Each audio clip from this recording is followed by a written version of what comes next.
தொகுப்புல நம்ம natrum group of ரெமடியை பார்க்க போறோம். நேட்ரம் கார்ப், நேட்ரம் ஊர், நேட்ரம் சல்ஃபியூரிக்கம் அண்ட் நேட்ரம் பாஸ்போரிக்கம் பார்க்க போறோம். இப்ப நேட்ரம் கார்பானிகத்தினுடைய குரூப் அனாலிசிஸ் என்னங்கிறத பார்க்க போறோம். நேட்ரம்ங்கிறது கேட்டயனாகவும் கார்போனிக்கம் ஆனயனாகவும் இருக்கு. இதுல நேட்ரம்ங்கிறது grief and depression, closed, alone, restriction, denial, forbidden, sensitive and hold on. இது நேட்ரத்தினுடைய concept. Carbonicum giving meaning, stating value, self worth, dignity, shyness, worker and father. இந்த ரெண்டு கான்செப்டும் சேரும்போது ஒரு எசன்ஸ் வருது. அது பார்க்க போறோம்.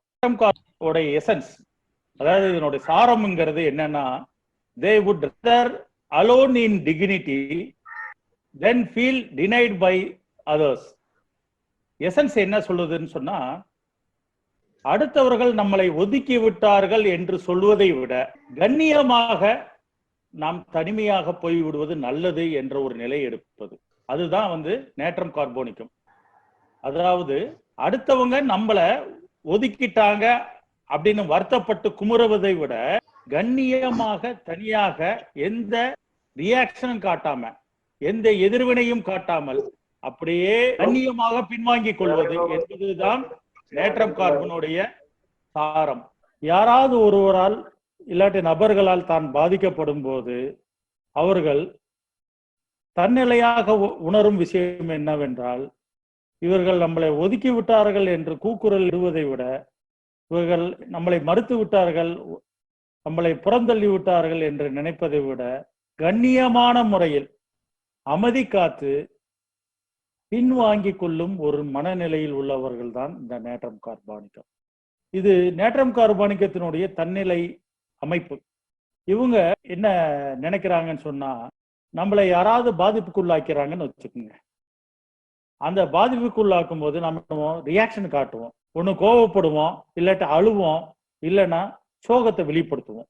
இது எதுவுமே இல்லாததுதான் அமைதி நிலை, மௌனம் காக்கிறது. அதுக்காக உள்ளுக்குள்ள வருத்தமோ எதுவுமே இல்லாம அப்படியே இருக்க ஞான நிலை அல்ல. இது ஒரு டிப்ரெசிவ் ஸ்டேட். எப்படின்னா சைலண்ட் கிரேஸ்ஃபுல் வித்ராயல். அப்படியே சிரித்த முகம் மாதிரி, ஒன்னும் காட்டாத மாதிரி அப்படியே பின்வாங்கி அமைதி காக்கிறது. உள்ளுக்குள்ள டிப்ரெஷன் எல்லாமே இருக்கும். ஆனா அது வெளிக்காட்டாம, கோபத்தை வெளிக்காட்டாம, தன்னோட அழுகை, சோகத்தை, தன்னோட துக்கத்தை எதுவுமே காட்டாமல் அப்படியே வர்ற ஒரு தன்னிலையினுடைய வெளிப்பாடு. இதுதான் delusion. There is a great division between himself and others. தனக்கு ஒரு டெலூஷன் இருப்பதாக கருதுறாங்க. தனக்கும் மற்றவர்களுக்குமான இடைவெளி அதிகமாகிவிட்டதாக அவங்க நினைப்பாங்க. இது ஒரு கிளாசிக்கல் எக்ஸாம்பிள். அடுத்து சமூக நிலையில அது என்னவாக இருக்குன்னு சொன்னா, தன்னிலையிலேயே தான் இப்படி ஆனதுனால, அதாவது தான் பயன்பாடு இல்லாதவனாக கருதுவதனால, தான் தன்னை போற்றுவதற்கு, அப்ரிசியேட் பண்ணுவதற்கு யாரும் இல்லை, தான் மட்டும்தான் அப்ரிசியேட் பண்ணணும், தன்னிலை யாரும் புரியல அப்படிங்கிற ஒரு நிலை அவங்க அடைந்த பிறகு அவங்க சமூக ரீதியாக ஒரு நிலைப்பாடு வருது. என்னன்னா, நமக்கு சமூகத்துல ஒரு மதிப்பீடு இல்லையே அப்படிங்கிற ஒரு நிலைக்கு வராங்க. இந்த மதிப்பீடுங்கிறது என்ன ஆகுதுன்னா, நம்ம ஊர்ல சொல்லுவாங்க செல்லா காசு. ஊர்ல ஒரு பாப்பர் நிலை வருது பாத்தீங்களா, அதாவது மஞ்சள் நோட்டீஸ் கொடுத்துருவாங்க. அப்ப அந்த மனிதரை அந்த சமூகம் எப்படி பார்க்கும்? ஒதுக்கி வச்சு பார்ப்பாங்க. எல்லாரும் பேசுவதற்கு மறுப்பாங்க. அவங்க குழந்தைங்க, அவங்க ஃபேமிலி எல்லாத்தையும் ஒதுக்குவாங்க. நீங்க பார்த்துருப்பீங்க. அவங்க வேற வழி இல்லாம அந்த ஊரை விட்டே அவங்க வெளியே போயிடுவாங்க. இதுதான் இந்த மஞ்சள் நோட்டீஸ் கொடுத்தவங்களுடைய நிலை. இது போல இந்த சமூகம் ஒரு மதிப்பீடை வைக்கும். ஏன்னா தானே பயனற்றவன் போல கருதும் போது, ஒர்த்லெஸ்ஸாக கருதும் போது, அடுத்தவங்க பாதிப்புக்குள்ளாகும் போது, தன்னை அப்ரிசியேட் பண்றதுக்கு யாருமே இல்லாத போது, தான் ஒர்த்லெஸ்ஸாக அவங்க கருதும் போது, அவங்க சமூக நிலையில அவங்க என்ன நினைப்பாங்கன்னா, நாம இனி இங்கு இருப்பதற்கு வழி இல்லை, நமக்கும் மற்றவர்களுக்குமான பெரிய இடைவெளி வந்து விட்டது என்று நினைப்பார்கள். இதுதான் great delusion, great division between himself and அதர்ஸ்க்கான விளக்கம் அப்படின்னு ஸ்கால்டன் சொல்றாரு தன்னோட புஸ்தகத்துல. அதுக்கு அடுத்து என்னன்னா, இன்னொரு நிலை இருக்கு. இருக்கிற கொஞ்ச நஞ்சம் இருக்கும் பாருங்க, அது எதுவா இருக்கும், பணமா இருக்கலாம், ப்ராப்பர்ட்டியா இருக்கலாம், இல்லாட்டி எதுவானா வேணா இருக்கலாம், மரியாதை கூட இருக்கலாம், அந்தஸ்து கூட இருக்கலாம், ஏதாவது ஒண்ணு இருக்கலாம். அதுவும் களவாடப்படும் போது, ஊர்ல ஒரு பெரிய ஆளா இருப்பார், நாட்டாம்காரரா இருப்பாரு, அந்த நாட்டாமை பறிக்கப்படும் போது இவருடைய மனநிலை என்னவா இருக்கும்? தன்னிலையில எப்படி உணர்ந்தாங்க, ஒர்த்லெஸ்ஸாக உணர்ந்தாங்க இல்லையா, சமூக நிலையில தனக்கு மதிப்பீடு இல்லைன்னு நினைச்சாங்க இல்லையா, இதுல சுத்தமாக எதுவும் இல்லைன்ற ஒரு நிலைக்கு வந்துருவாங்க. இந்த இடத்துல அவங்க என்ன நிலைப்பாடு எடுப்பாங்க தான் நேற்றம் கார்பானிக்கத்தினுடைய எசன்ஸ். அதுக்கு ஒரு கதை சொல்றதுக்கு நான் விருப்பப்படுறேன். ஒரு தீகா ஃபேமிலி ஒரு கிராமத்துல கிட்டத்தட்ட 15 வருடத்துக்கு மேலாக அவங்கள ஊரை விட்டு ஒதுக்கிறாங்க. அவங்க ஒதுக்குனதுக்கு காரணம், தீகா ஃபேமிலினா கடவுள் கும்பிட மாட்டாங்க, ரேஷனலிஸ்ட், அவங்க பகுத்தறிவாளர்கள், அவங்க கடவுள் கும்பிட மாட்டாங்க, சாமிலாம் கும்பிட மாட்டாங்க. ஆனா அதல்ல பிரச்சனை. இங்க அந்த ஊர்ல வந்து ஒரு கலவரம் நடக்குது. அந்த கலவரத்துல பாதிக்கப்பட்ட ஒரு சமூகம் என்ன பண்ணுதுன்னா, இந்த சமூகத்தை காப்பதற்காக ஒரு சங்கத்தை உண்டாக்கணும், ஜாதிய சங்கத்தை உண்டாக்கணும்னு நினைக்கிறாங்க. அதற்காக ரூபா வசூலில் இறங்குறாங்க. அப்ப இவர்கிட்ட கேட்கும்போது இவர் சொல்றாரு, இல்லைங்க நான் கொடுக்க முடியாது, ஜாதிக்கும் சண்டை போடாதீங்க, அதுக்கு ஊருக்கு ஒரு சங்கத்தை அமைச்சு, அதாவது 2 ஜாதிக்குமான சண்டையை தீர்ப்போம், இத பிரச்சனையை அதிகமாக்குவதற்கு பதிலாக முரண்பாடை தலை தூக்க விடாம ஒரு அமைதி காப்பதற்கு ஒரு சங்கத்தை அமைச்சு, அந்த ஜாதியில இருந்து ஒரு பெரிய ஆளுக, இந்த ஜாதியில இருந்து ஒரு பெரியவங்களை வச்சு ஒரு நடுநிலையான ஒரு இந்த ஊருக்கே ஒரு சங்கத்தை உண்டாக்குனா இந்த ஊருக்கு நல்லது, நமக்கு நல்லது, அந்த ஜாதிக்கு நல்லது, இந்த ஜாதிக்கு நல்லது, நமக்குள்ள இந்த சண்டையை உண்டாக்க கூடாதுன்னு சொல்றாரு. இந்த பாதிக்கப்பட்ட சங்கத்துல இருக்க பெரியவங்க என்ன பண்றாங்கன்னா, இந்த ஆளு கதைக்கு உதவ மாட்டான், தீக்காக்காரன் இப்படிதான் பேசுவான், அதனால இவனை ஒரு வழி பண்ணணும் அப்படின்னு முடிவு எடுக்கிறாங்க. ஊர்ல ஒரு திருவிழா நடத்துறாங்க, தெய்வ வழிபாடு. அதனால என்னன்னா பணம் கேட்க வராங்க. இவர் கொடுக்க முடியாதுன்னு சொல்றாரு, எனக்கு கடவுள் நம்பிக்கை இல்லை, அதனால தர முடியாது அப்படின்றாரு. ஊர்ல ஒரு கூட்டத்தை போட்டு இவரை ஊரை விட்டு ஒதுக்குறது அப்படின்னு முடிவு பண்ணிடுறாங்க. இவங்க தோட்டம், துறவு, விவசாயத்துக்கு யாரும் பங்கேற்க கூடாது, நல்லது கெட்டதுக்கு போகக்கூடாது, யாரும் கல்யாணம் பண்ணக்கூடாது, இறந்த வீட்டுக்கும், உங்க வீட்டுல யாராவது இறந்தா போகக்கூடாது, அவங்களும் இறந்த யாராவது வீட்டுக்கு வந்தாங்கன்னா நீங்க அனுமதிச்சீங்கன்னா உங்க மேலேயும் நாங்க ஃபைன் போடுவோம் அப்படின்னா, 2 தடவை ஃபைன் போடுவோம், அதுக்கு மேல நீங்க செயல்பட்டீங்கன்னா உங்களையும் ஊரை விட்டு ஒதுக்கிடுவோம் அப்படின்னு. அப்ப அந்த ஊர்ல இருக்க ஜனங்கள் எல்லாமே, அது ஒரு கிளான் சொசைட்டி, அதனால என்ன பண்ணிடுறாங்க, அவங்க கூட பேச்சு நிப்பாட்டிடுறாங்க. இவங்களும் 15 வருடத்துக்கு மேலாக, கிட்டத்தட்ட 17 வருடம் எந்த தொடர்பும் இல்லாம இருக்கிறாங்க. அவங்க வீட்டுல 2 அண்ணன் தம்பி, ஒருத்தவங்களுக்கு 3 ஆண் குழந்தை, இன்னொருத்தவங்களுக்கு 3 பெண் குழந்தை. இந்த 3 ஆண் குழந்தை உள்ளவங்க வெளிய ஊர்ல சம்பந்தம் பண்ணிடுறாங்க, பெண் குழந்தை உள்ளவங்களுக்கு இன்னும் சம்பந்தம் பண்ணணும். இதுதான் காலகட்டம். ஒரு 15 வருடம் நடக்குது. அவங்க செய்த காரியம் ஒரு நல்ல காரியம் செய்யறாங்க. என்ன செய்யறாங்கன்னா, எந்த ரியாக்ஷனும் காட்டல, கோவப்படல, சண்டை போடல, கேஸ் போடல. ஏன்னா சோசியல் பாய்காட் வந்து இந்திய தண்டனை சட்டத்துல குற்றமாக கருதப்படுகிறது. எந்த வழக்கும் தொடக்கல. அவங்க வந்து வழக்கு தொடுத்திருந்தா அந்த ஊர் மக்களுடைய நல் மதிப்பை பெற முடியாது. அதனால இவங்க என்ன முடிவு எடுக்கிறாங்கன்னா, பேசாம சைலண்டா கிரேஸ்ஃபுல் வித்ட்ராயல் பண்றாங்க. எந்த ரியாக்ஷனும் காட்டாம அமைதி காத்து கண்ணியமாக வெளியே வராங்க. ஆனா உள்ளுக்குள்ள ஒரு குமரல் இருக்கும், நம்மளை ஒதுக்கிட்டாங்க, இது அவுட்காஸ்ட், சோசியல் பாய்காட். இதுதான் நேட்ரம் கார்பனுடைய 3rd ஸ்டேஜ். அப்படியே ஒதுக்கிட்டாங்க. அந்த இடத்துலதான் அவங்களுக்கு வந்து ஒரு பாதிப்புக்குள்ளாது. அந்த ஊர் மக்களும் பேசல, சுத்தி இருக்கவங்க பயந்துட்டு யாருமே பேசல, போற வரவனும் பேசல. நல்லா பாருங்க எப்படி இருக்கும் பாருங்க. So there is a great division between himself and others. othersல என்னது, including environment, including strangers and relations. எல்லாருமே பேசல. இந்த நிலையில அவங்க இருக்கிறாங்க. இவங்க கண்ணியத்துடன் அமைதி காத்து அப்படியே பின்வாங்கினதனுடைய விளைவு என்னாச்சுன்னா, அந்த மக்களே உங்க ரொம்ப நல்லவங்க முடிவு பண்ணி அந்த 3 குழந்தைகளுக்கும் கல்யாணம் முடிப்பதற்கு ஏற்பாடு பண்ணி, அந்த வீட்டுல வந்து பொண்ணு எடுத்து 3 பேருக்கும் கல்யாணம் நடந்துருச்சு, பெண் குழந்தைகளுக்கும். இப்ப ஊர்ல எல்லாருமே இவங்க வீட்டுல வந்துட்டு போயிட்டு இருக்காங்க, சுமூகமா இருக்கிறாங்க. அப்ப இங்க வந்து நேட்ரம் கார்பனுடைய குமுறல் என்னவாக இருக்கு, கிரேஸ்ஃபுல் வித்ட்ராயலாக இருக்கு. எந்த இடத்திலும் கண்ணியமாக நடந்துக்குவாங்க. தன்னுடைய கோபதாபங்கள்ல, வருத்தத்தை, துக்கத்தை எதையுமே காட்டாமல் அமைதி காத்து அப்படியே பின்வாங்கிறாங்க. இதுதான் நேட்ரம் கார்பனுடைய இன்னொரு பார்ட், அதாவது அவுட்காஸ்ட் பார்ட். அதுக்கடுத்து ஃபாதர் ஃபிகர். இந்த கார்பனிகத்தில் இருக்க ஃபாதர் ஃபிகர் இருக்கு இல்லையா, அது வந்து அப்பான்னா என்ன அர்த்தம், அம்மா தான் முதல் குழந்தைகளை வளர்ப்பாங்க. அப்புறம் அதை வந்து நடைப்பழகி அவங்க சைக்கிள் ஓட்டுறதுக்கு பழக்கி கொடுத்து கடைத்தெருவுக்கெல்லாம் அழைச்சிட்டு போய் இது எல்லாம் அந்த சமூகத்துல எப்படி நீ இருக்கணும்னு சொல்லி தரதெல்லாம் யாரு, தந்தை, அப்பா. அந்த அப்பா வந்து சுத்தமாக அப்பா நிலையில் இல்லாம, தந்தை நிலையில் இல்லாம இவங்களை இக்னோர் பண்ணிட்டாங்கன்னு வச்சுக்கோங்க. கிட்டத்தட்ட குடிகார அப்பாவாக இருக்காங்க, இல்லாட்டி சூதாடி அப்பாவா இருக்காங்க, குடும்பத்துல அக்கறை செலுத்தாத அப்பாவா இருக்காங்கன்னு வச்சுக்கோங்க. அப்ப எந்த நிலை வரும்? அதை ஒரு கவிதை மூலமா சொல்லலான்னு இருக்கு. அப்பாவின் மனித முகம் கலன்று கழுதப்புலியாகி நெடு காலமாக ஆகிவிட்டது. உன்னிடம் இருந்து நான் சிறகை அடித்து பறந்து சென்ற போது சிறகை வெட்டுவதற்காக வாள் வீசினவன் நீ, வாள் முனையில் உதைத்து பறக்க தொடங்கியவன் நான் அப்படின்னு அந்த கவிதை வந்து கடைசியில எப்படி முடியும் சொன்னா, தெருவோரத்தில் குடித்து கேட்பார் அடைந்து கிடக்கும் உன்னை பார்த்து விட்டும் கடந்து செல்கிறேன், உன்னிடம் அன்பும் இல்லை பகமை போலவே அப்படின்னு முடியும். இதுதான் வந்து சைலண்ட் கிரேஸ்ஃபுல் விக்டோரியல். அப்பா குடிச்சிட்டு படுத்து கிடக்கிறாரு, ஊரே சுத்தி கிடக்குது, என்னன்னு கூட பார்த்துட்டாரு, அப்பான்னு தெரியுது, பார்த்துட்டு சைக்கிள் அப்படியே கடந்து போறாரு. அவர் மேல அன்பு இருந்திருந்தா என்ன பண்ணும், அப்பான்னு சொல்லி ஓடி போயிருப்பாரு. பகமை இருந்துட்டா என்ன சொல்லுவாரு, இப்பெல்லாம் ஒரு மனுஷன் அப்படின்னு சொல்லிட்டு போவாரு. ரெண்டுமே இல்லாம அவர் பேசாம போறாரு. இதுதான் வந்து நேட்ரம் கார்போனிக்கத்தினுடைய சரியான சாரத்தை பிரதிபலிப்பதாக. இப்படி ஒரு அப்பா வந்து வாய்க்கப்பட்டுட்டாருன்னு வச்சுக்கோங்க, அதனுடைய குழந்தையினுடைய நிலை என்னவா இருக்கும்? குடிகாரன் பையன் அப்படின்னு ஊரே சொல்லும். அப்பாவுக்கு என்ன மரியாதையோ அதே மரியாதை தான் பையனுக்கும் கிடைக்கும். எந்த குழந்தையும் இந்த குழந்தையோட விளையாட விட மாட்டாங்க, பேச விட மாட்டாங்க. எப்படி இருக்கும்?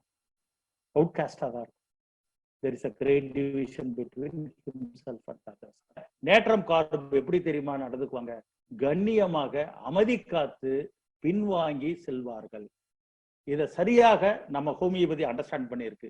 There is a great division between himself and others. தனக்கும் மற்றமைக்கான பெரிய இடைவெளி விளைந்ததாக அவர்கள் கருதுவார்கள். இதுதான் நேட்ரம் கார்பு. இப்போ வந்து நம்ம கேசஸ்க்கு போவோம்.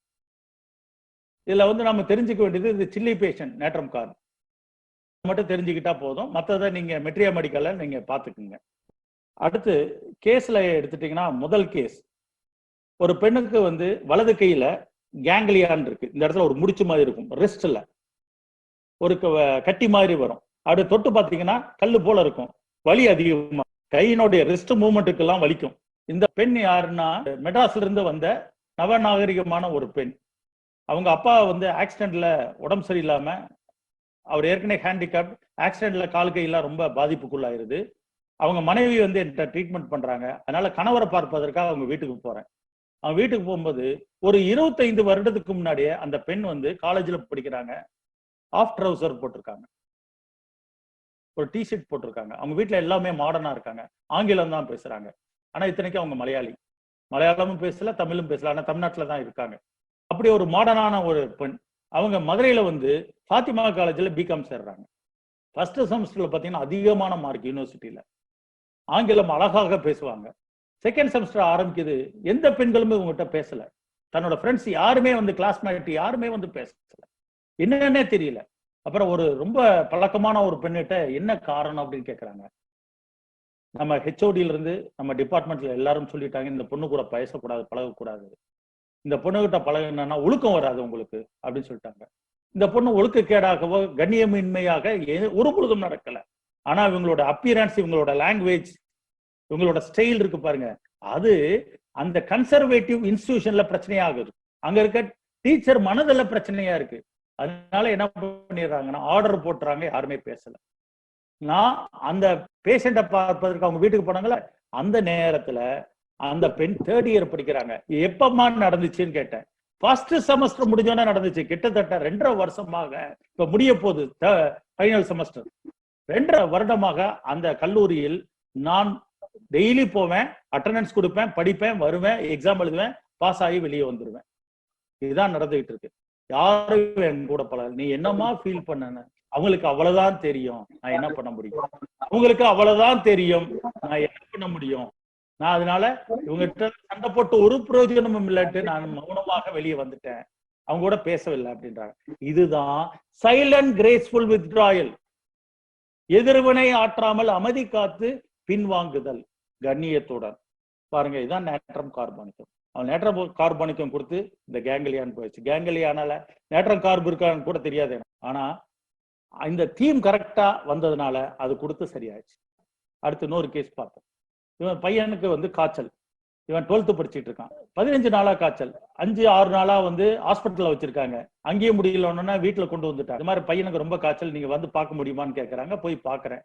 பார்க்கும்போது அவங்க அம்மா வந்து என்ன சொல்றாங்கன்னா, சார் இவனுக்கு காய்ச்சல் இருக்கு, இதே மாதிரி தான் போன வருஷம் இந்த மாதிரி தான் காய்ச்சல் இருந்தது, எப்படிப்பா காய்ச்சல் அடிக்குதுன்னு சொல்லும்போது அவங்க அம்மா சொல்றாங்க, கால்லாம் வந்து ஜில்லுன்னு இருக்கு, உடம்பெல்லாம் சூடா இருக்கு அப்படின்னாங்க.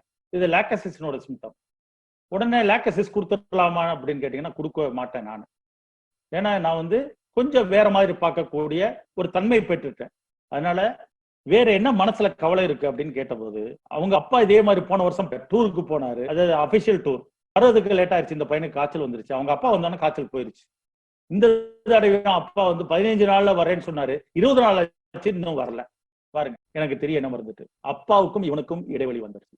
இந்த அப்பா தான் மற்றவர்கள் அவர் நினைச்சுக்கிறாரு, வேற மத்தவங்க இருந்தா கூட அப்பா இல்லையேங்கிறது தான் பெரிய குறைபாடு. அப்பாங்கிற அந்த ஃபாதர் ஃபிகருக்கு பாருங்க, கார்போனிக் எலமெண்ட் அதுதான் ஆளுமை செலுத்திக்கிட்டு இருக்கு. இவனுக்கும் அந்த அப்பாவுக்குமான நெருக்கமான உறவு என்பது இங்க வந்து பிரிவினை என்பது நெருக்கமற்றதாக புரிஞ்சுக்க வேண்டாம். அந்த கேஸ்ல வந்து ஒரு கவிதை சொன்ன பாருங்க, அந்த டிஸ்கிரிப்ஷன் சொல்லும் போது நேற்றம் கார்பனிகள் அப்படி புரிஞ்சுக்க வேண்டாம். இவங்களுக்கும் அப்பாவுக்கும் இவருக்கும் ஒரு நெருக்கமான உறவு இருக்கு. அந்த நெருக்கம் இடைவெளியாயிடுச்சு. there is a great division between himself and father figure. அதிகாரம் செலுத்துற அப்பா இல்ல, அன்பு செலுத்துற அப்பா அந்த இடத்துல அவ இல்லாதது ஏக்க நிலையை உண்டாக்கிடுச்சு. டிப்ரெஷனுக்கு முக்கியமான மருந்து. அதனால அவருக்கு நேட்ரம் கார்போனிக்கும், நான் அப்பாவை பிடிச்சிட்டு வரேன்னு சொல்லிட்டு நகைச்சுவையாக நேட்ரம் கார்போனிக்கும் முன்னமே வந்து கொடுத்தேன். கொடுத்துட்டு 1/2 மணி நேரம் கழிச்சு பார்த்து இன்னொன்னு கொடுக்க சொன்னேன். ஒரு 40-45 நிமிஷத்துல எல்லாமே காய்ச்சல்லாம் சரியாயிடுச்சு. அப்புறம் 3வது கேஸ் ஒன்று சொல்றேன். என்னுடைய நண்பர் சின்ன தாத்தா, அப்பாவுடைய சித்தப்பா, அவருக்கு வந்து பேரலிசிஸ் ஆயிருக்கு வலது பக்கம். அவர் வந்து வேட்டி சட்டையெல்லாம் பட்டன் போட முடியாத ஒரு சூழல் வந்துருச்சு. வேட்டி கட்ட முடியல, பட்டன் சட்டையெல்லாம் போட முடியல, கை அசைவுகள்லாம் ரொம்ப பாதிப்புக்குள்ளாயிருச்சு, கால் நடக்கிறதும் கொஞ்சம் பாதிப்புக்குள்ளாயிருச்சு.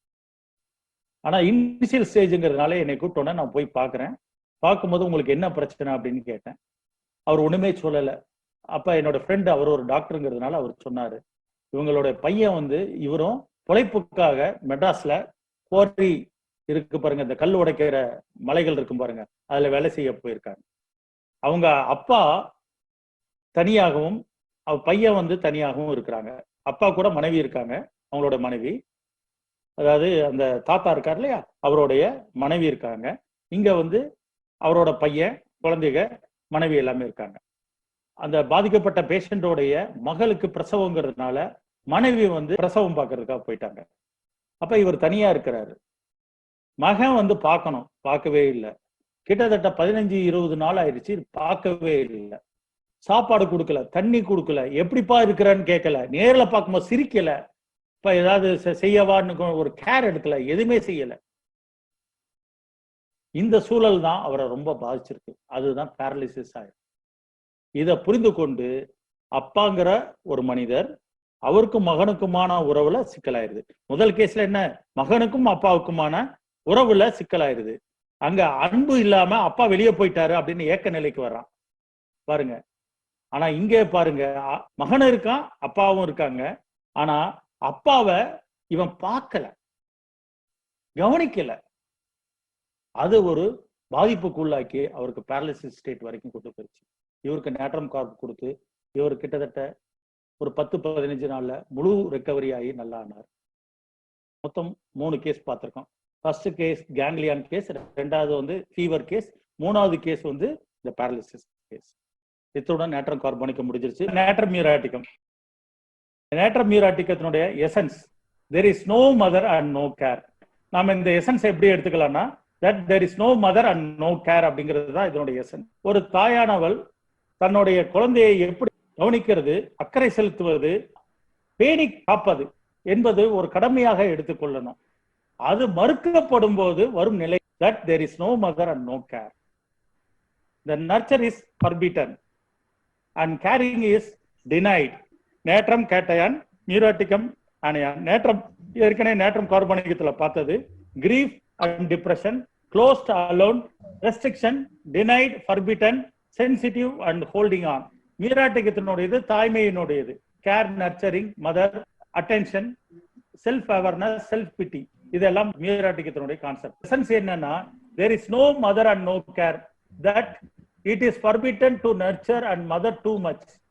அதாவது ஒரு தாயினுடைய உண்மையான நிலை என்னன்னா, தன்னுடைய குழந்தைகளை அக்கறையுடன் பேணி காக்கணும், கேர் அண்ட் நர்ச்சரிங். இத மறுக்கப்படும் போது இல்லைன்னா இதை அதிகமாக கொடுக்கும் போது வரும் பிரச்சனை தான் நோ மதர் நோ கேர்னர். அதிகமாக கொடுத்தாலும் இந்த பிரச்சனை வரும். அதனாலதான் நம்ம தமிழ்ல ஒரு வார்த்தை இருக்கு, அளவுக்கு மீறி சாப்பிட்டால் அமிர்தமும் நஞ்சுன்ட்டு. அதனால கேர் அண்ட் நர்ச்சரிங் அதிகமானாலும் பிரச்சனை வரும், கொடுக்கப்படாத போதும் இந்த பிரச்சனை வரும்.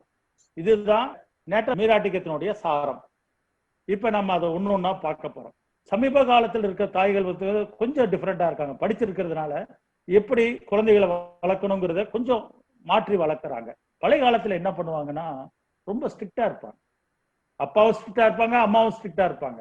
குழந்தைகளை வந்து ரொம்ப பாசம் கொடுத்து வளர்த்துட்டோம்னா அந்த குழந்தை பாழா போயிரும் அப்படின்னு நினைச்சு அந்த குழந்தைக்கு உரிய அக்கறையும் அரவணைப்பும் கொடுக்காம பேணி காக்காம தாய் இருப்பதனால என்ன ஆயிரும்னா அந்த குழந்தை தன்னுடைய சோகத்தை, தன்னோட அழுகையை வெளிக்காட்ட முடியாம, பப்ளிக் முன்னாடி எதுவுமே காட்ட முடியாம அப்படியே போய் இறுகி போய் தனிமையா போயிடுது.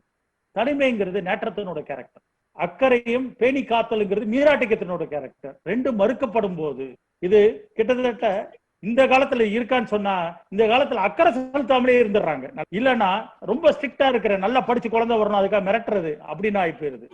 இல்லைன்னா கண்டுக்காம விட்டுறது. இந்த ரெண்டு நிலையிலும் இந்த குழந்தையினுடைய வளர்ப்பு முறையில பிரச்சனை இருப்பதனால அவங்க தன்னுடைய சோகத்தை வெளிக்காட்ட முடியாமல், தன்னுடைய துக்கம் அழுகையை வெளிக்காட்ட முடியாமல் அப்படியே அமைதியாகி தனிமையாகி போற ஒரு டிப்ரெசிவ் ஸ்டேட் தான் நேற்றம் மீராட்டி. அப்புறம் செகண்ட் பாயிண்ட் அப்படின்னா இந்த கலாச்சாரமே அப்படி இருக்கு. அதான் பாருங்க ரொம்ப முக்கியமானது. இந்த கலாச்சாரமே அப்படி இருக்கு அப்படின்னு சொன்னா என்ன அர்த்தம்னா தாய் மகனுக்கு உள்ள பிரச்சனை அல்ல, இந்த கலாச்சாரத்திலே தாய் எப்படி இருக்கணும்னு ஒண்ணு இருக்கு பாத்தீங்களா. தாய் என்ன எப்படி இருக்கணும், அது தாய்மையினுடைய பெண்ணினுடைய உச்சபட்சம். அது அப்படின்னா என்ன அர்த்தம், தன்னலம் பாராமல் பிறர் நலம் காண்பது, அடுத்தவங்களுக்காகவே வாழ்வது. இதுதான் தாய்மையினுடைய மிகப்பெரிய உன்னத நிலை. தன்னிலையே மறப்பது, அதான் தாய்மையினுடைய உச்சபட்சம். பெண் எப்பொழுது முதுமை அடைகிறான்னா இந்த தாய்மைங்கிற நிலைக்கு வரும்போதுதான். தாய்மைங்கிறது என்ன நிலை, தன்னலம் பாராத அடுத்தவங்களுக்காகவே பார்ப்பது. அதனாலதான் தாயால தன்னோட குழந்தைய எல்லா வகையிலும் பேணி காக்க முடியும், அவங்களுடைய கழிவுகளை அகற்ற முடியும், சுத்தப்படுத்த முடியும், எல்லாமே செய்ய முடியும். ஒரு தந்தையை செய்ய சொல்லுங்க பார்ப்போமே, அப்படி தந்தை செஞ்சா அவர் தாய் நிலையை அடைஞ்சிட்டாருன்னு அர்த்தம். தந்தை ஒருபொழுதும் இந்த காரியத்தை செய்ய மாட்டார், அவர் அதிகார பீடம். தாய்ங்கிறது ஒரு உன்னத நிலை, மற்றவர்களுக்காகவே தன்னை அர்ப்பணித்து வாழும் நிலை.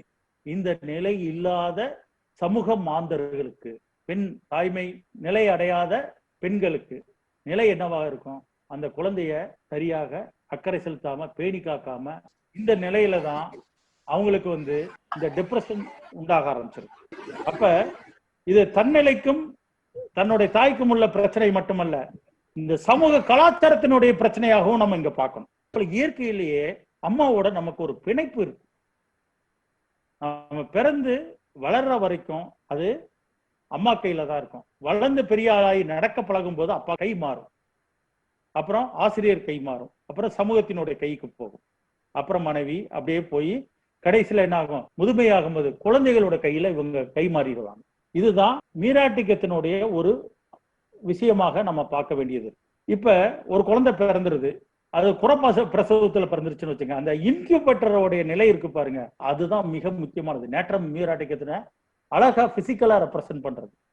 அங்க பிசிக்கலான கேர் இருக்கும் அந்த இன்குபேட்டர்ல, ஆனா உள்ளுக்கு லவ் அண்ட் வார்ம்த் இருக்காது, ஒரு அன்பும் ஒரு அரவணைப்பும் அதுல கிடைக்காது. தாய்கிட்ட கிடைக்கிற மாதிரி கிடைக்காது. இந்த இன்குபேட்டர்ல எல்லாமே கிடைச்சிரும், ஆனா இந்த லவ் அண்ட் வார்ம்த் இது கிட்டத்தட்ட பாத்தீங்கன்னா அந்த நேற்றமோரை சொல்றது நோ மதர் நோ கேர், அம்மா இல்ல அரவணைப்பு. அப்ப இன்குபேட்டர் குழந்தையினுடைய நிலைமையை பாருங்க. இதேதான் கான்சென்ட்ரேஷன் கேம்ப் எங்க போறான் பாருங்க, இன்குபேட்டர்ல இருந்து கான்சென்ட்ரேஷன் கேம்புக்கு போறான். ஹிட்லர் நடத்தினார் இல்லையா, முசோலினி நடத்தினார் இல்லையா, அந்த கான்சென்ட்ரேஷன் கேம்ப் அது கனவுல எப்படி வருதுன்னு பாருங்க. இங்கேயாவது இன்குபேட்டர் இருக்கு பாருங்க, அதுல வந்து எல்லாம் கிடைச்சிருது, லவ் அண்ட் வார்ம்த் கிடைக்கல.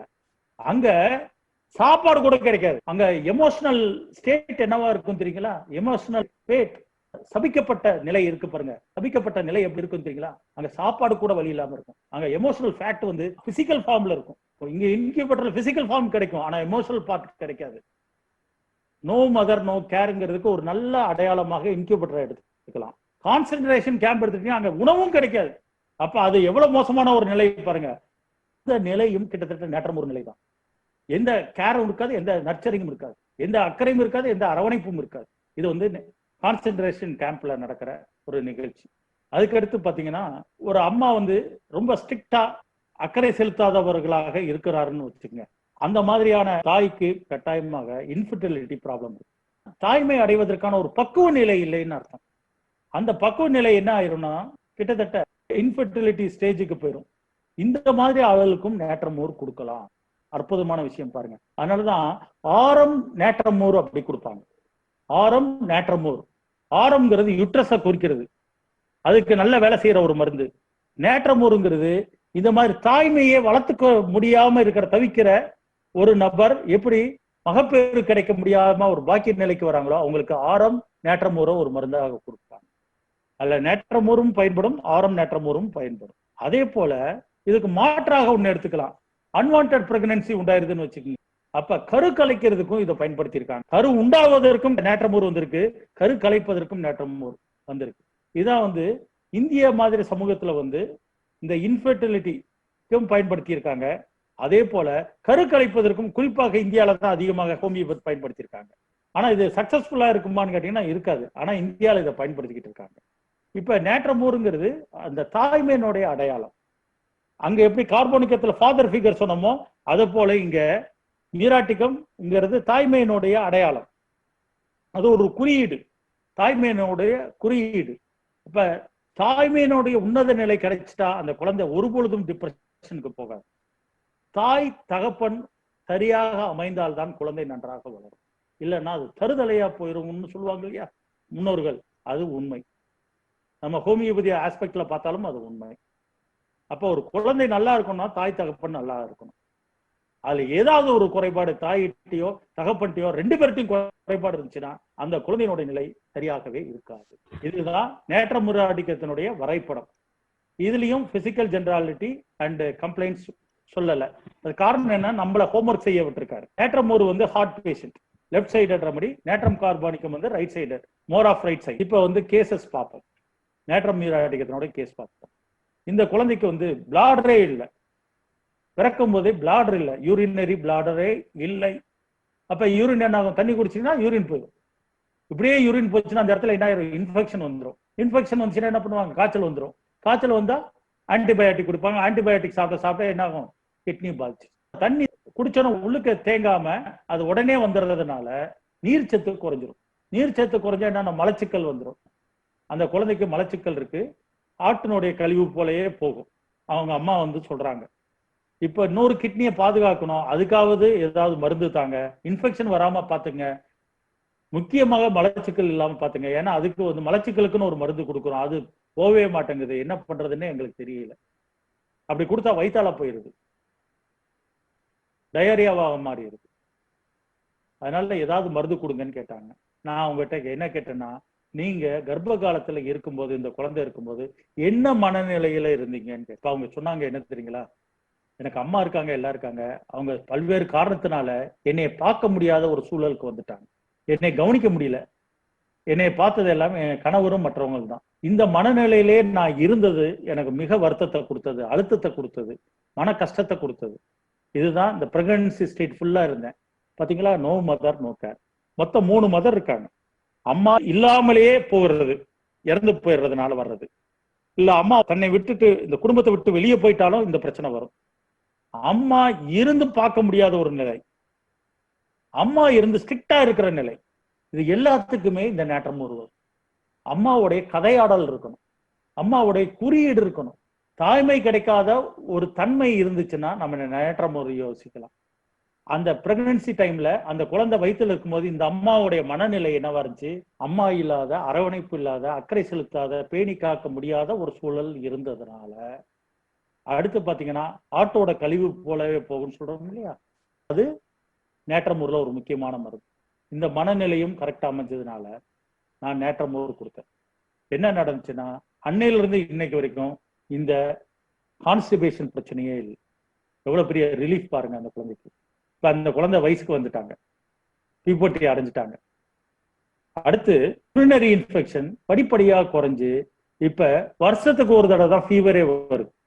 அது சாதாரண ஹோமியோபதி மருந்து போட்ட ஒரு நாள்ல 2 நாள்ல காய்ச்சல் சரியாது. அதனால இப்ப ஆன்டிபயோட்டிக்கே எடுக்கிறது இல்லை. அதனால ஒரு கிட்னி பாதுகாக்கப்படுது, உயிரோடனே இருக்க முடியுது. இன்னொரு பெரிய மிராக்கல் நடந்திருக்கு. என்னன்னா, போஸ்டீரியர் பார்ட் ஆஃப் பிளாடர் வந்து லைட்டா வளர ஆரம்பிச்சு. இது முழுமையா வளர்ந்துரும் அப்படின்லாம் நான் சொல்ல வரல. ஆனா அந்த வளர்ச்சிக்கான அடிப்படை நேற்றமுறு கொடுத்துரும். அப்ப மலச்சிக்கலை போக்கி இருக்கு, கிட்னி பாதிக்கப்படாம காப்பாற்றப்பட்டிருக்கு, யூரினரி இன்ஃபெக்ஷன் இல்லாம காப்பாற்றப்படுது, அடிக்கடி வரும் ஃபீவரை நிப்பாட்டப்பட்டிருக்கு. இப்ப அந்த குழந்தைக்கு ஒரே ஒரு பிரச்சனை என்ன, அந்த பழைய ப்ராப்ளம் தான். அந்த யூரின் தண்ணி குடிச்சோன்னா அப்படியே போயிடுறது மட்டும்தான் ப்ராப்ளமே தவிர வேற எதுவும் இல்லை. இப்ப பிளாடர் வளர ஆரம்பிச்சது. 2 தடவை ஸ்கேன் எடுத்து பார்த்துட்டாங்க. 2 தடவையும் டாக்டர் சொல்லியிருக்காங்க கொஞ்சம் வளர்ந்துருக்குன்னு சொல்லியிருக்காங்க. ஆனா அவங்க வந்து சர்ஜரி போங்கன்னு இவங்களை வந்து நிர்பந்தம் பண்றாங்க. இவங்க அமைதியாக அது வேண்டியது இல்லை அப்படின்னு இருக்கிறாங்க. கிட்டத்தட்ட நான் அந்த குழந்தைய 10 வருடமாக பார்த்துக்கிட்டு இருக்கேன். ஆனா நல்ல இம்ப்ரூவ்மெண்ட், நல்ல வளர்ச்சி எல்லாமே இருக்கு. பார்ப்போம், இன்னும் கொஞ்ச நாள் கழிச்சு பார்த்தா எப்படி நடக்குதுன்னு பார்ப்போம்.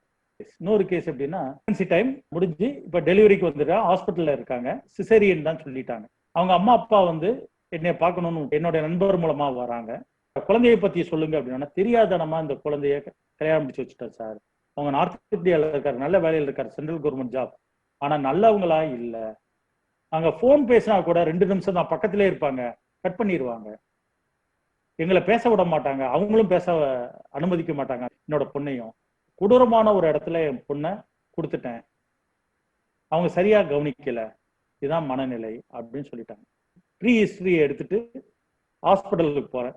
உள்ளுக்கு போகும்போது அந்த பெண் வந்து அழுகுறாங்க. என்னம்மா அழுகுறீங்கன்னு கேட்டா, என் வீட்டுக்காரு பிடி கொடுக்க மாட்டேங்கிறாரு. சம்மந்தம் இல்லாம பிடி கொடுக்க மாட்டாருன்னு சொல்லும் போதுதான் எனக்கு டக்குன்னு நான் வந்தது. நம்ம ஊர்ல என்ன சொல்லுவோம், பிடிச்சா புளியங்கொம்பா பிடிக்கணும் அப்படிம்பாங்க. அப்ப பிடி கிடைக்கலன்னா என்ன ஆகும், வலிக்கு கீழே விழுந்துடும். லெட் டவுன் ஃபீலிங்னு அர்த்தம். இந்த பிடிங்கிறது பிடி கொடுக்க மாட்டாங்கிற ஒரு குறியீட்டு மொழி. அப்ப லெட் டவுன் ஃபீலிங், டிசப்பாயின்மெண்ட், பெட்ரையல், இதுதான் கண்ணு முன்னாடி நிக்குது. உள்ளுக்கு வரும்போது அழுகுறாங்க, weeping while telling her sickness. அதுக்கடுத்து என்னங்க அப்படின்னு கேட்டா ஓன்னு அழுகுறாங்க. ஏற்கனவே சொல்லிட்டாங்க, அவங்க மாமனார் மாமியார் ஹஸ்பண்ட் யாருமே அக்கறை செலுத்தாதவங்க. டெலிவரி, அதாவது அங்க 7 மாசம் முடிஞ்சோன்னா இங்க கூப்பிட்டு வர்றாங்க சேலத்துக்கு. அப்ப நான் சேலத்துல படிச்சுக்கிட்டு இருக்கேன் கல்லூரியில. டெலிவரி டைம் வரைக்கும் ஒரு நாள் கூட போன் பண்ணல அவங்க ஹஸ்பண்ட், அவங்க மாமனார் மாமியாரும் போன் பண்ணல. அப்ப என்ன மாதிரி கேர் செலுத்தி இருப்பாங்க அந்த பெண்மணிக்குன்னு பாருங்க. அப்ப நோ மதர் நோ கேர் இந்த இடத்துல அப்ளை பண்ண. இங்க அம்மா இல்ல, அம்மா போல யார் இருக்கணும், கணவன் இருக்கணும். அதனால இங்க மதர் ஃபிகர் தான் முக்கியம். அது யாரா வேணா இருக்கலாம், கணவனா இருக்கலாம். குறிப்பாக இந்திய சமூகத்துல வந்து மீராட்டிக்கம் வந்து கணவனுக்கும் பொருந்தும். ஏன்னா தாய்கிட்ட கிடைக்காத அன்பு, இல்லாட்ட தாய்கிட்ட கிடைச்ச அன்பு தன்னுடைய கணவன்கிட்ட கிடைக்கணும், இல்லாட்ட தாய்கிட்ட கிடைக்காத அன்பு தன்னோட கணவன்கிட்டையாவது கிடைக்காதா அப்படின்னு நினைப்பாங்க பாத்தீங்களா. அதுதான் அந்த கேர் கிடைக்காதனால அதையும் மனசுல எடுத்து வச்சுக்கிட்டு, ailments from rudeness of others, weeping while telling her sickness, no mother no care அப்படிங்கிற 3 கான்செப்ட் எடுத்து நேட்ரமோர் பிரிஸ்கிரைப் பண்ணி ஈவினிங் பார்த்தீங்கன்னா நார்மல் டெலிவரி ஆயிடுச்சு. ஆனா அது சிசேரியன் கேஸ். அப்ப டைரக்டா அம்மாவை அப்படியே பயன்படுத்தி ஃபர்ஸ்ட் கேஸ் வந்தது. அம்மாவை அப்படியே பயன்படுத்தி no mother no care. Pregnancy டைம்ல அம்மா இல்லை, அதனால அரவணைப்பு இல்லை. இந்த இதுல வந்து அம்மா இருக்காங்க, அப்பா இருக்காங்க, ஆனா அம்மா போல என்னுடைய கணவன் என்னிடம் இல்லை. இந்த பிரெக்னன்சி காலகட்டத்திலையும் டெலிவரி காலகட்டத்திலையும் எனக்கு உரிய கேர் கொடுக்கல அப்படிங்கிற ஏக்க நிலைக்கும் நேற்றமோர் பயன்படும். இதை நம்ம சரியாக எடுத்துக்கணும். அதே மாதிரி காதல் தோல்வி இருக்கு பாருங்க, அதுக்கும் இதை நம்ம பயன்படுத்தலாம். நேற்றமோர் நல்லா தெரியும், காதல் தோல்வி அடைஞ்சிருவாங்க, இந்த ரொமான்ஸ் பார்ட் வந்து போயிடும். அப்ப என்ன அவங்களுக்கு தோணும், அம்மா இருந்தும் அரவணைப்பு கிடைக்கலன்ற போது அந்த குழந்தையினுடைய ஏக்க நிலை என்னவா இருக்கும், பெட்ரையல், பாதிப்புக்குள்ளாக்கி இருக்கும். அதாவது முதுகுல குத்தப்பட்டோம் அப்படிங்கிற ஒரு உணர்வு வரும், ஸ்டாப்டு பேக். அப்ப லவ்வருக்குள்ள இருக்கிற பிணக்கம் இருக்குல்ல, அதனால பிரிகிறாங்க பாத்தீங்களா, தன்னுடைய ரொமான்ஸ் பார்ட் வந்து பாதிக்கப்படுது பாத்தீங்களா, அதுக்கும் நேற்றமோர் பயன்படும். அதே மாதிரி தன்னுடைய தாய் போல தன்னுடைய அக்கா இருப்பாங்க, எல்லாமே என்கரேஜ் பண்ணி தன்னோட தம்பியை நல்லா வளர்த்து கொண்டு வருவாங்க. அவன் சரியா படிக்காத காலகட்டத்துல நல்ல படிப்பா உனக்கு சைக்கிள் வாங்கி தரேன், உனக்கு மோட்டார் பைக் வாங்கி தரேன்னு சொல்லிட்டு அவனை என்கரேஜ் பண்ணி அவனை நல்லா படிக்க வச்சு ஒரு தாய் போல பாதுகாப்பாங்களா அக்கா, கல்யாணம் முடிச்சுட்டு போயிட்டாங்கன்னா அவங்க டிப்ரெஷன் ஸ்டேட்டுக்கு போயிடும். இதுவுக்கும் நேற்றமோர் கொடுக்கலாம். அப்படி நான் ஒரு டிப்ரெசிவ் ஸ்டேட்டுக்கு ஒரு இன்ஜினியரிங் காலேஜ் முடிச்சு வேலைக்காக தேடிக்கிட்டு இருக்க பையனுக்கு டிப்ரெஷன் வந்துருச்சு, அவனுக்கு நேற்றமோர் கொடுத்து குணப்படுத்திருக்கு. அதனால இங்க முக்கியமான எலமெண்ட் என்னன்னா, ஆள் நபர் அல்ல, ஜெண்டர் அல்ல, நோ மதர் நோ கேர். ஒரு தாய்மையினுடைய வடிவம் இருக்கணும், அக்கறையும் பேணி காத்தலும் கிடைக்காது. அது கிடைக்கப்படாதவங்க எங்க போய் விடுவாங்க, டிப்ரெஷனுக்கு போயிடுவாங்க. நேட்ரம் கார்பு என்ன பண்ணும், சைலண்ட் கிரேஸ்ஃபுல் வித்ட்ராயல் ஆயிரும். அவங்க கண்ணியத்துடன் அப்படியே பின் வாங்கிடுவாங்க, யார்ட்டையும் பேசாம மௌனம் காத்துருவாங்க. இங்க வந்து டிமாண்ட் பண்ண ஆரம்பிப்பாங்க, கூக்குரல் இடுவாங்க, சோகத்துல அப்படியே அமுங்கிடுவாங்க, கோவத்தை வெளிக்காட்டுவாங்க. அந்த கோவத்தை வெளிக்காட்டுவது சமூக விரோதமாகவும் சில சமயம் செஞ்சிருவாங்க. ஒரு லவ்வர் ஏமாத்திட்டானா என்ன பண்ணுவாங்கன்னா, நம்மளை ஏமாத்திட்டானே நிரூபிக்கிறதுக்காக தனக்கு பிடிக்காதவங்களை கல்யாணம் முடிச்சுக்குவாங்க. இல்லாட்டி தன்னுடைய தாய் தகப்பன் வந்து நீ லவ் பண்ணி கல்யாணம் முடிக்கிறியா, முடிக்க கூடாதுன்னு சொன்னோன்னா என்ன பண்ணிடுவாங்க, டிரைவரை கல்யாணம் முடிச்சிருவாங்க. இல்லாட்டி ஏற்கனவே கல்யாணம் பண்ணவங்களுக்கு வாக்கப்பட்டுருவாங்க. ஆன்டி சோசியல் ஆஸ்பெக்டும் இதுல வந்துடும். சமூகத்தில் இப்படிதான் நடக்கணுங்கிறதுக்கு எதிராகவும் செயல்பட ஆரம்பிச்சிருவாங்க. ஏன்னா அவங்களுடைய நிலைப்பாடு என்னவா இருக்குன்னா, தான் பாதிக்கப்பட்ட நிலைய தன்னுணர்வை வந்து இழந்துட்டு தனக்கு என்ன தோணுதோ அதை அடைவதற்காக அவங்க சமூக முரணாகவும் செயல்படுவதற்கு தயாராகிடுவாங்க. இதுதான் நேட்ரம் மியூராட்டிகேஷனுடைய cases description and thematic understanding. இப்ப நம்ம நேட்ரம் சல்ஃபியூரிக்கம் பார்க்க போறோம். இதனுடைய எசன்ஸ் என்னன்னா, the idea that they stand alone in matters of love.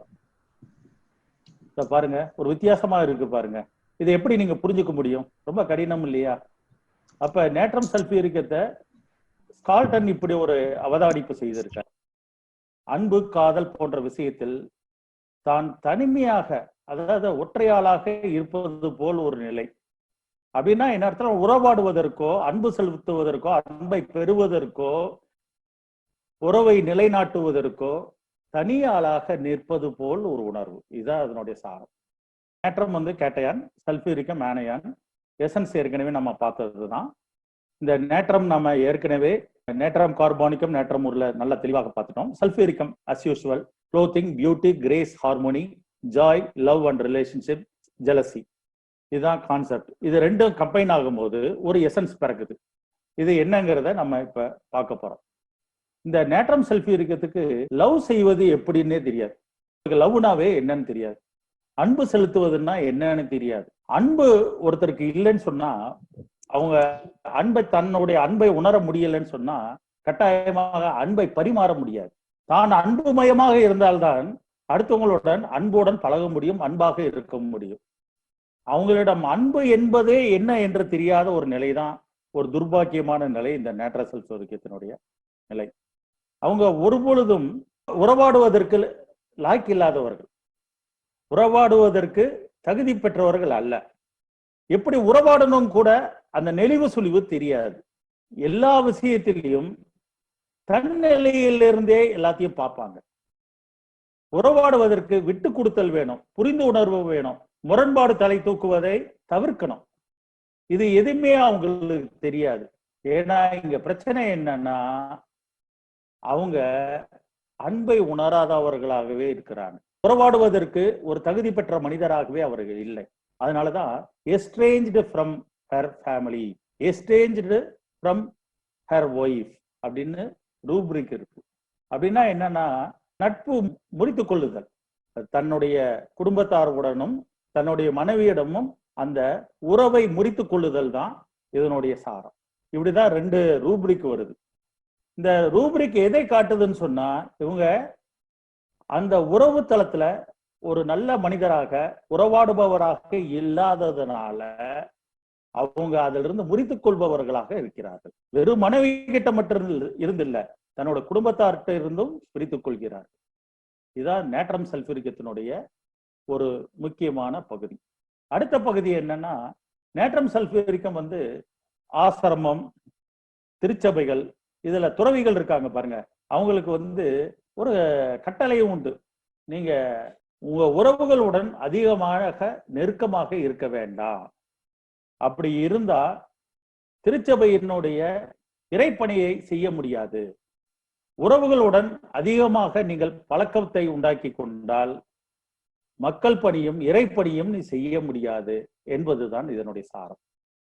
இவர்களுக்கு வேணா இந்த நாட்டம் சல்பூரிக்கம் சரியாக பொருந்தும். ஆனா குடும்பஸ்தர்களாக இருப்பவர்களுக்கு, கிரகஸ்தர்களாக இருப்பவர்களுக்கு இது பொருந்தாது. ஆனா அந்த மாதிரியான மனநிலையில் இருப்பவர்கள் தான் நேட்டம் சல்பூரிக்கம். உறவாடுவதற்கு தகுதி இல்லாதவர்களாக இருப்பது. இதுதான் நேட்ரம் சல்பூரிக்கத்தினுடைய மிக முக்கியமான கருதுகோள். அதுக்காக நாம நேட்ரம் சல்பூரிக்கம் கல்யாணம் முடிக்கிறதுக்கே லாய்க்கில்லை, குடும்பம் நடத்துறதுக்கே லாய்க்கில்லை அப்படின்னு போயிடக்கூடாது. அவர்கள் குடும்பத்தையும் நன்றாக கவனிப்பார்கள். இன்னொரு பகுதியை பார்க்கணும். குடும்பத்தை நன்றாக பார்ப்பார்கள், குழந்தைகளை நன்றாக பார்ப்பார்கள், கடமை உணர்வுடன் செயல்படுவார்கள். இது எல்லாம் நேட்ரம் சல்பூரிக்கத்தில் இருக்கிறது. அப்புறம் ஏன் முதல் சொன்ன விஷயங்கள் வருகிறது அப்படிங்கிறத இதன் மூலமாக நம்ம தெரிஞ்சுக்கலாம். எப்படின்னு சொன்னா, நேட்ரம் சல்பூரிக்கம் அடுத்தவங்களுக்காக வாழ பழகும் போது, தன்னை மறந்து தன்னுடைய கணவன், தன்னுடைய குழந்தைகள், குடும்பம் என்றே பார்த்த போது ஒரு கட்டத்தில் தன்னுடைய அடையாளங்கள் அழிக்கப்படும். தன்னுடைய முகம் தெரியாமல் போய்விடுகிறது. அந்த இடத்தில் ஒரு விரக்தி மனப்பான்மை வருகிறது. தன்னுடைய சுயத்தை இழக்க வேண்டிய நிலைக்கு தள்ளப்படுகிறார்கள். இந்த இடத்தில்தான் அவர்கள் அடுத்த முகத்தை காட்ட ஆரம்பிக்கிறார்கள். இனிமேல் நாம் உறவு கொள்வது நம்மளுடைய சொந்த அடையாளத்தை அழிப்பதற்கு சமமாக மாறிவிடும் என்ற ஒரு நிலைக்கு வரும்போதுதான் அவர்கள் இந்த மாதிரி உறவை முறித்து கொள்ளும் ஒரு நிலைக்கு அவர்கள் செல்கிறார்கள். இது அடுத்த பாயிண்ட். அதுக்கடுத்த ஒரு முக்கியமான ஒரு பாயிண்ட் என்னன்னா, இந்த நேட்ரம் சல்பூரிக்கத்துக்கு அன்புனா என்ன, காதல்னா என்னன்னு தெரியாததுனால அதுக்கு மகிழ்ச்சி, ஆனந்தம்னா என்னன்னு தெரியாது. மகிழ்ச்சி இல்லாத வாழ்க்கை, ஆனந்தம் இல்லாத வாழ்க்கை எப்படி இருக்கும்? மிக மோசமான ஒரு நிலையில இருக்கும். அது எங்க போய் விடும்? டிப்ரெஷன்ல போய் விடும், மன அழுத்தத்தில் போய்விடும். நம்ம மெட்ரியாமெடிக்காலேயே மன அழுத்தத்துக்கான மிக முக்கியமான மருந்து நேட்ரம் சல்பூரிக்கம். கிட்டத்தட்ட சூசைடல் டெண்டன்சியும் அதுக்கு அதிகமா உண்டு. ஆனா இவங்க ஒவ்வொரு தடையும் தற்கொலைக்கு முயற்சி செய்யும் போது மன அழுத்தத்தினால, ஏன்னா வாழ்வதற்கு பிடிக்கல, குடும்பம் பிடிக்கல, உறவுகள் பிடிக்கல, எல்லாவற்றையும் முடித்து கொண்டு போகலான்னு நினைச்சா சந்தோஷம் ஒன்றுமே இருக்காது. அப்ப என்ன இருக்கும்? ரிசல்ட் மன அழுத்தம் தான் இருக்கும். மன அழுத்தத்திலிருந்து தப்பிப்பதற்கு ஒரே மார்க்கம் தான் இருக்கு, தற்கொலை தான். அந்த தற்கொலை செய்வதற்கு அவங்க முயற்சி செய்யும் போது என்ன ஆகும்னா, தன்னுடைய குழந்தைகள், சுற்றத்தார்கள், மனைவி, குடும்பத்தார்கள் எல்லாமே அதை தடுக்க முயற்சிப்பாங்க. இது ஒரு கட்டம். அதையும் மீறி தற்கொலைக்கு ஈடுபட்டாங்கன்னா, தற்கொலை செய்து கொள்வதனால வர பாதிப்பு இருக்கு பாத்தீங்களா, அதனுடைய காயங்கள் இருக்கு பாருங்க, அது அவங்களை தடுக்க ஆரம்பிச்சிடும். அதனாலதான் ஒரு ரூப்ரிக் இருக்கு, என்னன்னா loathing of life, restraining doing her self injury அப்படின்னு ஒண்ணு இருக்கு. ஒரு உதாரணத்துக்கு துப்பாக்கி வச்சு சுடுறாருன்னு வச்சுங்க, இது உள்ளுக்கு இந்த தலையில பட்டுச்சுன்னா ஒரு காயம் உண்டாகும் இல்லையா, அதனால அவர் பயந்துட்டு சுட மாட்டார். மொட்டை மாடியில இருந்து குதிக்கணும்னு நினைக்கிறாருன்னு வச்சுக்கோங்க, கை கால் உடஞ்சி ஏதாவது ஆயிடுச்சுன்னா பாதிப்பு உண்டாகும், அதனால நம்ம செய்ய வேண்டாம் அப்படின்னு முடிவுக்கு எடுத்துக்கலாம். தூக்குல தொங்கலாம் அப்படின்னு முடிவு பண்ணாருன்னா, கழுத்து உடஞ்சி ஏதாவது ஆயிடுச்சுன்னா, காயங்கள் உண்டாயிருச்சுன்னா, கஷ்டங்கள் உண்டாயிருச்சுன்னா, அப்ப தற்கொலையில கூட எந்த காயங்களும் உண்டாகக்கூடாதுன்னு நினைப்பார். அதனாலதான் இவங்களுடைய தற்கொலை எப்பொழுதும் நிறைவேறாமல் போய்விடுகிறது. ஒன்று சுற்றத்தார்களினால தடுக்கப்படுகிறது, இல்லைன்னா இவங்களே அந்த காயத்துக்கு பயந்து இவங்களே தடுத்துக்குவாங்க. இதுதான் நேட்ரம் சல்பூரிக்கத்தினுடைய மிக முக்கியமான ஒரு பகுதி. இது எண்ட் ஸ்டேஜ், நேட்ரம் சல்பூரிக்கத்தினுடைய எண்ட் ஸ்டேஜ். இந்த இடத்துல ஒரு முக்கியமான ஒரு விஷயத்தை நான் சொல்லலான் இருக்கேன். நாம இப்ப ரீடிஸ்கவரி ஆஃப் ஹோமியோபதி அடிக்கடி பேசிக்கிட்டு இருக்கோம். கெண்ட் ஒரு ரெக்டல் அல்சர்ல ஒரு கேஸ் பாக்குறாரு. ரெக்டல் அல்சர்ல எந்த இடத்துலயுமே நேட்ரம் சல்பூரிக்கம் கொடுக்கப்படவில்லை. அந்த பேஷண்ட் வராரு.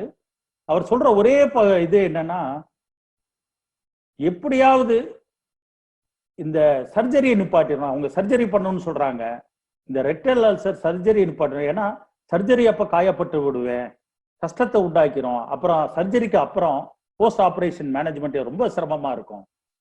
அதெல்லாம் பார்த்துட்டு இந்த சர்ஜரி எப்படியாவது தடுத்து நிறுத்திடணும் அப்படின்னு வந்து முன்னால வந்து நிற்கிறார். இங்க தற்கொலைக்கு நம்ம பயன்படுத்தின இது வார்த்தை இருக்கு பாத்தீங்க, loathing of life, restraining herself from getting injured அப்படின்னு இருக்கு பாத்தீங்களா. அதை இதுல பயன்படுத்துறாரு. எந்த வகையிலும் காயப்பற்றக்கூடாது அப்படின்ற இதுதான் ஃபர்ஸ்ட் ஆர்ஓஹெச்ல.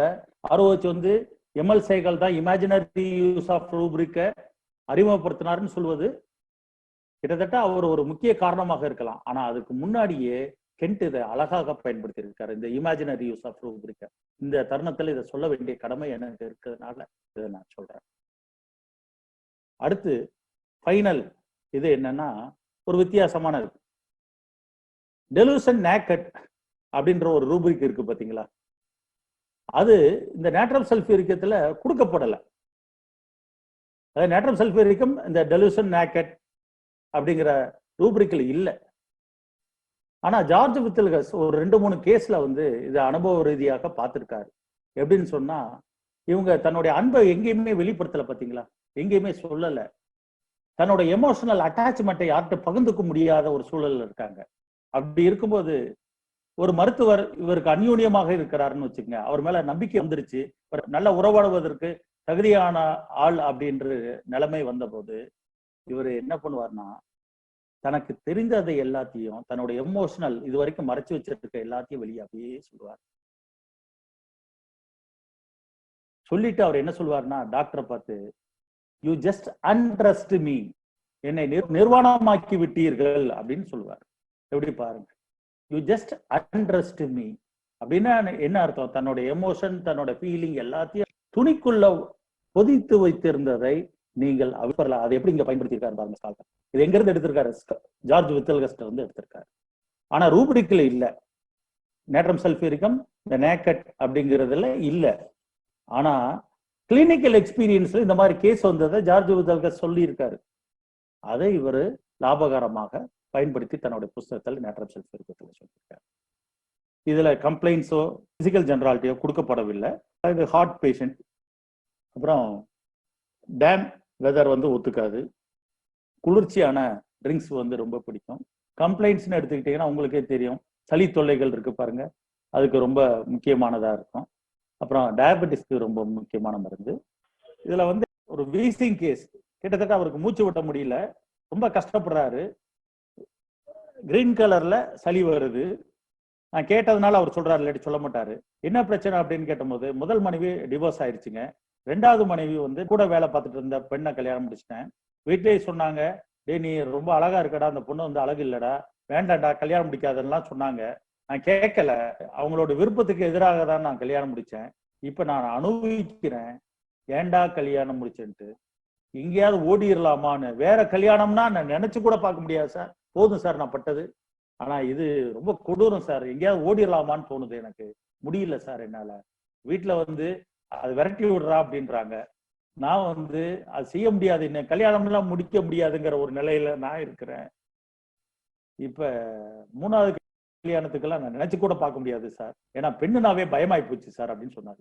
அந்த நேரத்துல வந்து நல்ல படிகாலம், மழை பெஞ்சு அப்படி ஓஞ்சு படிக்காலம் தொடங்குற அந்த நேரம், அந்த டேம்ப் வெதர் இருக்கிற நேரம். இதெல்லாம் கணக்கில் எடுத்துட்டு நேட்ரம் சல்ஃபியூரிக்கம் கொடுத்தேன்.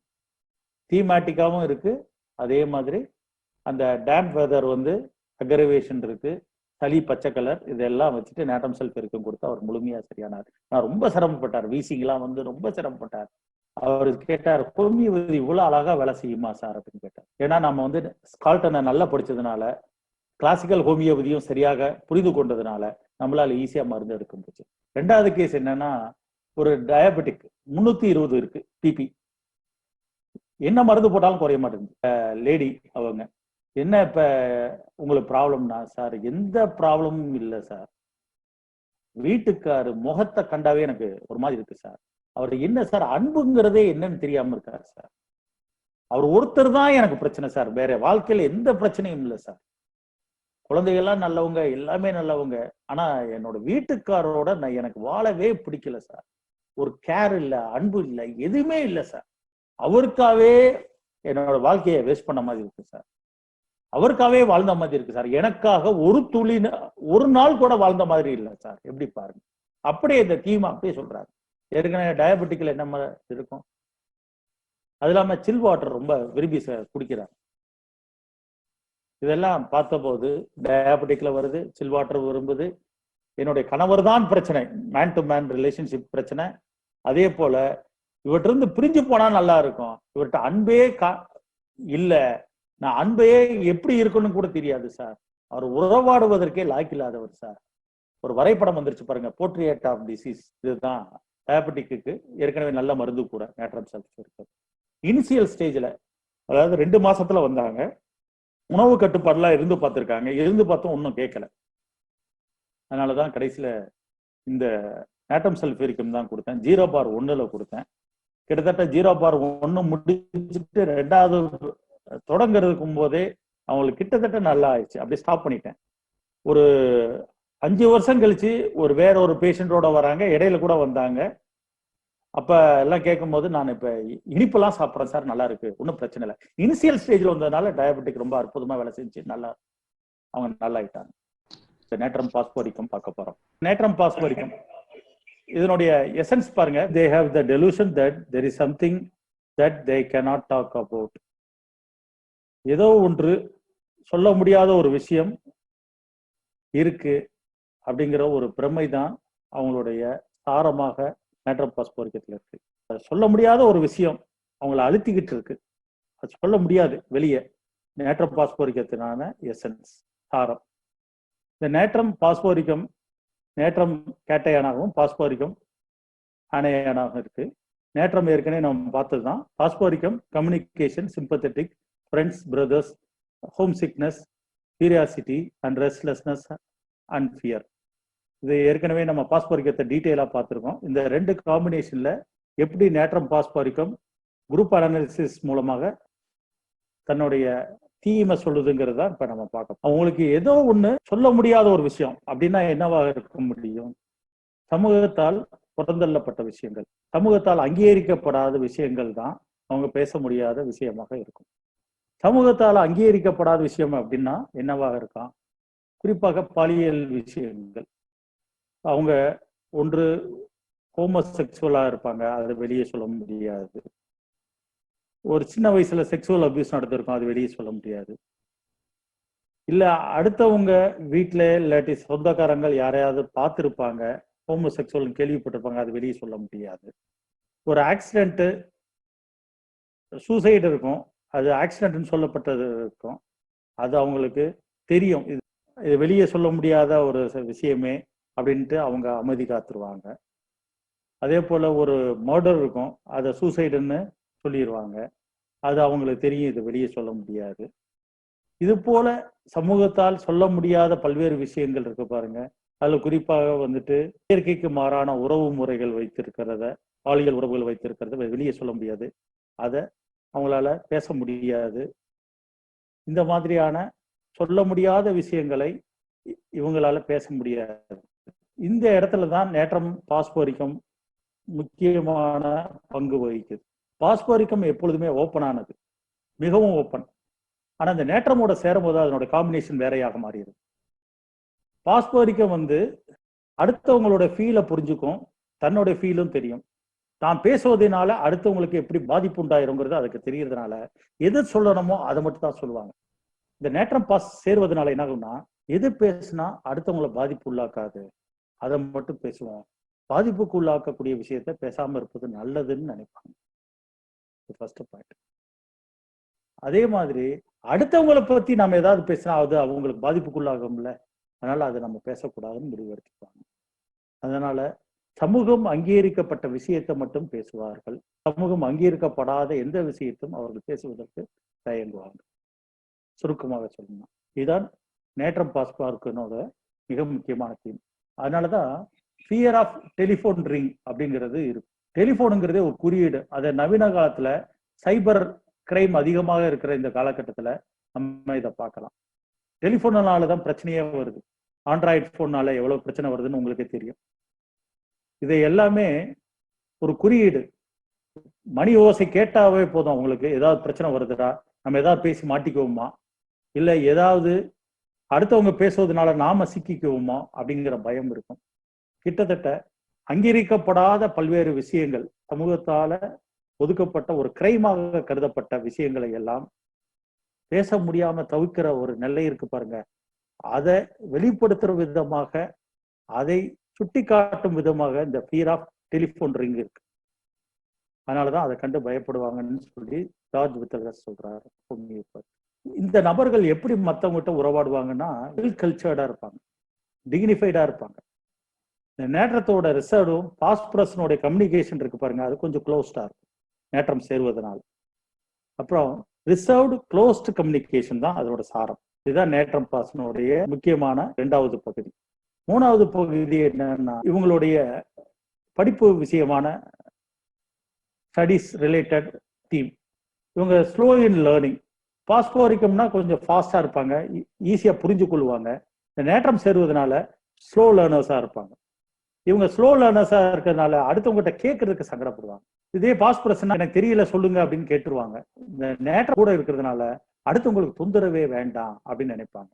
நாம கேட்க போய் ஏதாவது ஆயிடுச்சுன்னா அதனால கேட்கணும். அதனால படிப்பு விஷயத்துல கொஞ்சம் ஸ்லோவா ப்ரோக்ரெசிவா இருக்க மாட்டாங்க. இதுதான் 3வது தீம். 4வது தீம் என்னன்னா, தன்னுடைய சுற்றத்தார்கள் இருக்காங்க இல்லையா, அது நட்பு வட்டாரம், சகோதர சகோதரி வட்டாரம், உறவு வட்டாரங்கள், இவங்க தன்னை விட்டு பிரிந்து செல்வதனால இவங்களுக்கு வர பிரச்சனை, இல்ல பேச மறுப்பதனால வர்ற பிரச்சனை. அது சகோதர சகோதரி நட்பு வட்டாரம் மட்டுமல்ல, அது அம்மாவா இருக்கலாம், அப்பாவா இருக்கலாம், உறவு வட்டாரங்கள், நெய்பர்ஸா கூட இருக்கலாம். இவங்க தன்னிடம் பேச முடியாம இருக்கிறது பாருங்க, அது அவங்கள ரொம்ப பாதிக்கும். இல்ல அவங்க இறந்து போயிடுவாங்க, அவங்க கூட பேச தொடர்பு இல்லாம போயிடும் பார்த்தீங்களா, அதான் பிரச்சனை. அப்ப பேச்சு பொருள் தான் மைய பொருள். இதுல நேற்றம் பாஸ்போர்ட் பேச முடியாத ஒரு நிலை. முதல் வார்த்தை என்ன சொன்ன, சொல்லப்பட முடியாத, அதை பேசப்பட முடியாத விஷயத்தை மனதில் வச்சிருக்கிறது. இன்னொன்னு பேசவே முடியலங்கிற விஷயம். இந்த 2 தான், ஒன்னு சீக்ரெட், ஒன்னு ஓப்பன். அதே போல ஒரு ஊர்ல இருப்பாங்க, அங்க நட்பு வட்டாரம் நல்லா இருக்கும், வேற ஊருக்கு டிரான்ஸ்பர் ஆகும், அவங்க கூட பேச முடியாம போயிருது பார்த்தீங்களா. இந்த இடத்துலயும் நேற்றம் பாஸை நம்ம யோசிக்கலாம்.